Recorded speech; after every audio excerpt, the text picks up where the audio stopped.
Number You 6. saw some number 6s along the way Yeah. there over the years. Yeah.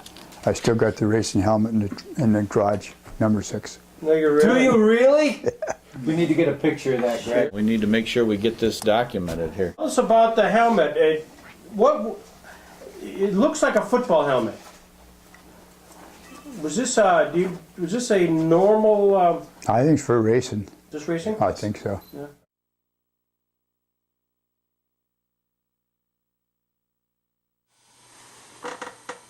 Most racing drivers are remembered for their victories and near misses, but with Ed Kisko of Kane, Pennsylvania, it's a different case. Kisko is best remembered as the principal participant in the most spectacular smash-up in Stateline's history. It happened along toward the end of 1957 during a 50-lap race. Kisko's hurtling cars struck a parked racer, flipped side for side, and was socked on the top by Emery Mann gunning along in second place. Thousands gasped as Kisko's machine bounced pell-mell down the front straightaway, parts flying in all directions. Thousands were stunned when Kisko got out of the car and walked apparently completely unhurt. Eddie still recalls that pileup and still has a few souvenirs of it too. A quick twist of his head results in a slight pain in his neck and in his back. Acts up a trifle on occasion. But Eddie, now a part-time pilot of Frank Ruhlman's number 4, wants to correct a few impressions. They all said I was knocked out, and that just isn't true. I wasn't. I remember everything. Johnny McGinley was the first man over to the car when it stopped bouncing, and he looked in and asked me if I was okay. I said, "Yes, John, have them turn the car back over, but do it easy." Yeah. Tell him, what do you remember of that accident? Well, just the way it happened. Yeah. Yeah, they flipped. I said, flip it over, and they flipped it over, and the roof was right on top of the seat, and it ripped it up, opened up like that, and I got out and I waved. I said, "I'm all right." Did you have a roll cage in that car? Oh yeah, yeah. And it brought the cage down too? Oh yeah, yeah.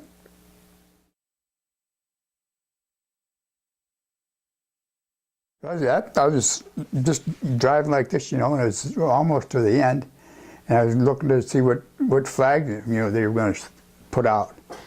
And I was looking like this, and then that's when I slammed into the car and flipped over.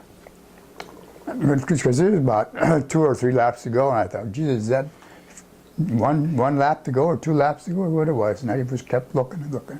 Now that's why I hit. I'm sorry, this car was stalled on the track? Yeah, those days, if a car stopped, they just left it sit right there instead of taking it off the track. Nowadays they don't. Something happens like that, they get them off the track, get them off. Wow. Those they just left them sit there. Just left them there. That's why that was sitting there, and I wasn't paying any attention, looking to see what. It was 2 laps to go, what it was, bang. No yellow flags, no. I cannot believe that. Did they change the rule about that after your wreck? Oh, Did they start towing no. the cars off the track after that No, day? later on. Never did do that. No.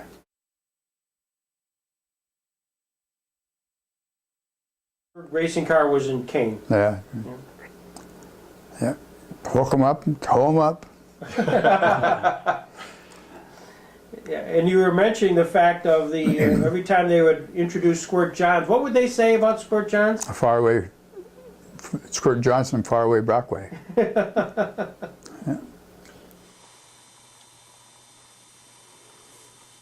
Kyle Russell died in November of '63. First Russell race. Oh, there it is. Eddie won the Russell Memorial on May 30th, 1964.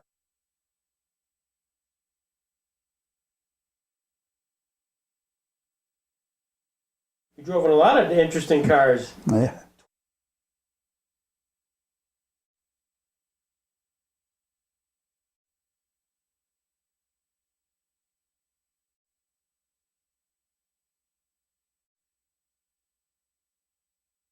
When you ended racing at Stateline, you never went back. No. Yeah. Those are the great old days. And I finished first in points at Erie's Speedway, and second in points in Stateline Speedway. Those, that time.